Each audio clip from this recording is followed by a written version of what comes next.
Tak lama setelah tembok Berlin jebol 1989, sebuah grup band asal Jerman berangkat ke Moskow. Mereka menelusuri sungai Moskow sampai di Gorky Park, sebuah taman kota, dan mereka mendengarkan suara-suara tentang hari esok. Grup band asal Jerman ini, Scorpion, kemudian menciptakan lagu yang sangat terkenal, Wind of Change, gelombang perubahan. Setelah tembok Berlin jebol, kita menyaksikan bangsa-bangsa menjadi lebih mudah untuk berinteraksi. Mata uang tunggal Eropa, Cina menjadi semakin terbuka. Selanjutnya kita menyaksikan Jepang juga mulai berani unjuk gigi. Jepang dengan blok yen-nya bersama-sama dengan negara-negara di Asia mulai berani menguasai pasar di Amerika Serikat. Jepang juga melakukan takeover terhadap simbol-simbol kebudayaan dan simbol-simbol kemakmuran Amerika Serikat.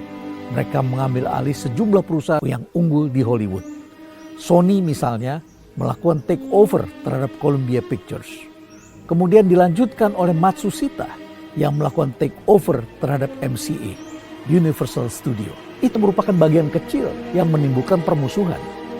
Jepang kemudian dimusuhi, muncul film-film Hollywood yang menggambarkan Jepang adalah bangsa mafia. Tak lama setelah itu, apa yang terjadi? Korea mulai mengikuti langkah Jepang. Samsung kita ketahui produknya mengalami kesulitan memasuki pasar Amerika Serikat ketika mereka membuat ponsel yang menyaingi Apple. Setelah prosesnya berlangsung, kemudian kita menyaksikan bangsa lain ikut, yaitu bangsa Tiongkok. Tiongkok masuk secara perlahan-lahan dan mulai membeli divisi PC dari IBM, Lenovo.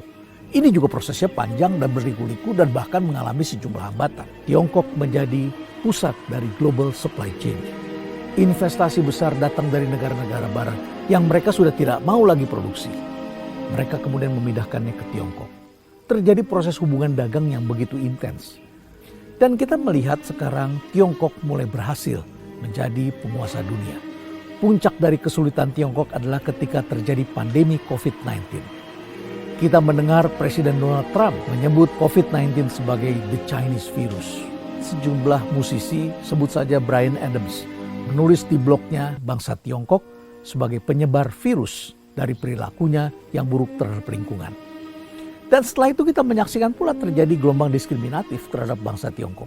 Apakah mereka berasal dari China atau berasal dari Singapura atau Taiwan atau negara mana saja. Bila peristiwa 9/11 menyisakan perang terorisme yang mengakibatkan nama-nama keturunan Arab atau mereka yang berasal dari negara Muslim mengalami diskriminatif ketika memasuki negara barat, maka peristiwa pandemi COVID-19 akan mengukuhkan ketegangan antara Amerika Serikat dengan Tiongkok. Semoga peristiwa ini tidak menyisakan krisis rasial yang terjadi di negara kita. Bila hal itu terjadi, maka ini akan sangat mengganggu persatuan. Saya berharap Anda semua siap untuk menghadapi post-COVID-19 dengan penuh damai. Karena dunia baru ini, seperti kata grup band The Scorpion, adalah untuk memenuhi impian-impian dari the children of tomorrow. Kita isi dengan semangat inovasi dan tentu saja semangat persatuan.